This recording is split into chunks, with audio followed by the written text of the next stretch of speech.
This time on Classic Motorcycle A to Z, it's the letter B.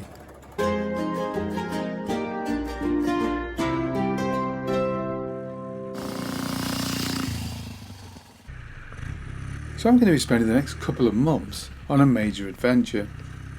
This doesn't mean we're going to leave you without content though. We're putting together a series of videos which we're calling Classic Motorcycle A to Z. So basically we're going to run through the alphabet and give some history and information about various classic motorcycle companies as we go.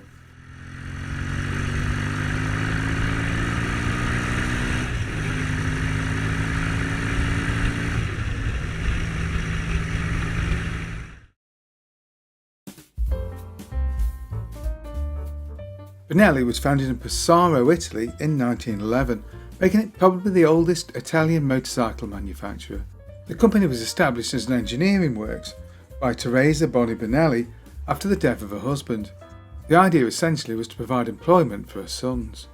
5 of her sons were to establish the works, while the 6th would be sent to Switzerland to study engineering.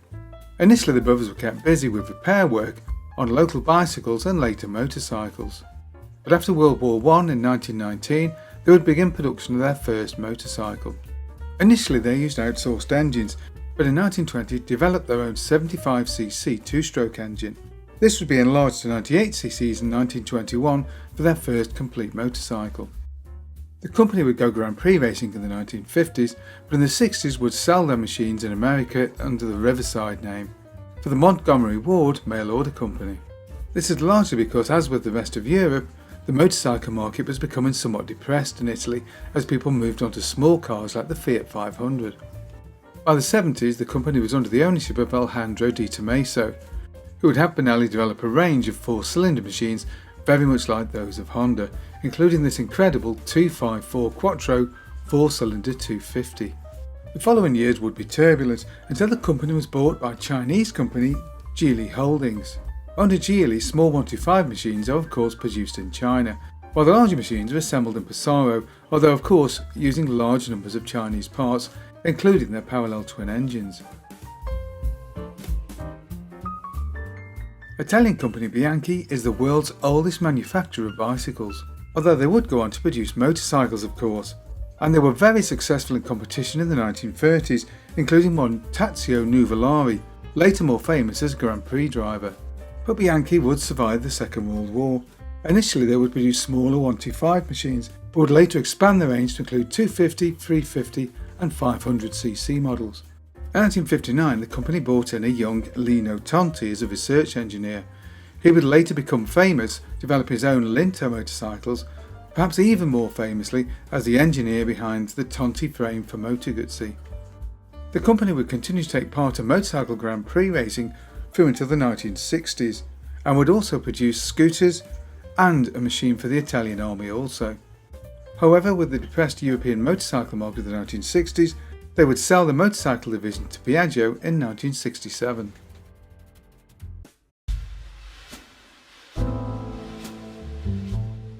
In its early years, BMW was essentially a manufacturer of large internal combustion engines for various uses, principally of course in aviation, hence the roundel design of their badge.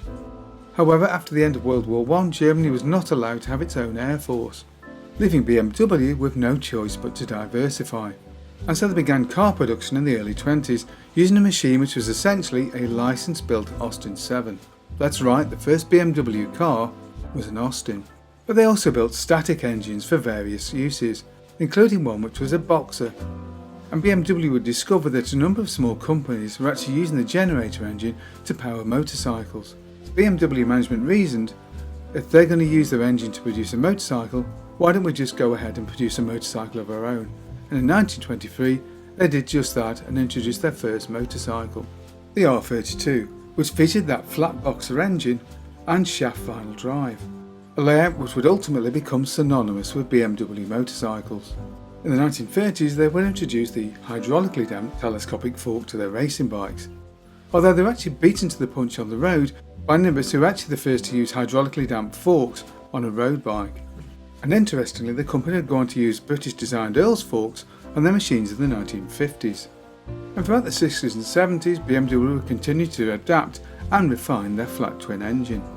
However, in the early 80s they attempted to replace the Boxers with a new range of inline engines, the K-Series. And while they would break new ground with the K-Series, the first 4-cylinder and first 3-cylinder engines, and with overhead cam and water cooling, all first for BMW, there was something of a backlash, leaving BMW with little choice but to reintroduce their Boxers. And in recent years, while they have introduced both 4 and 6-cylinder engines, that big Boxer twin remains a key part of BMW's future.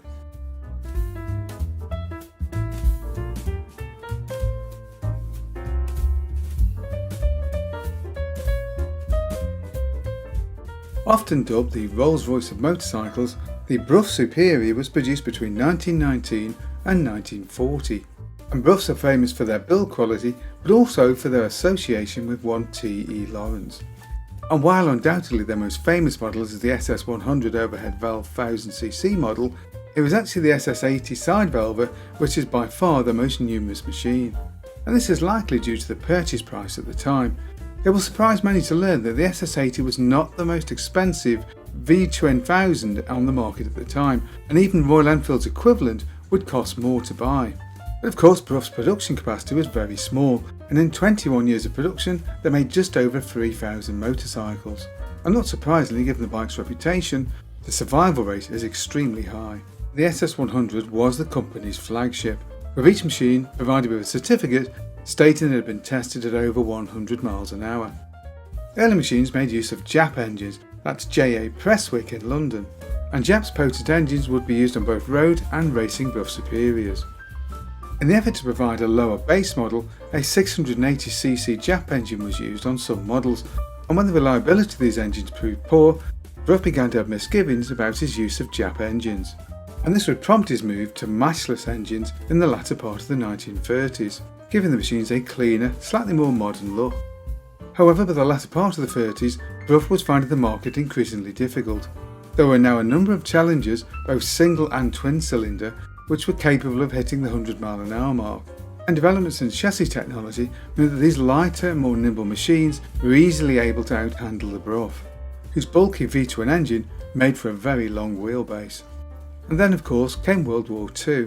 Brough would cease production in 1940 and would not re-emerge thereafter, being quite simply unable to secure a new engine.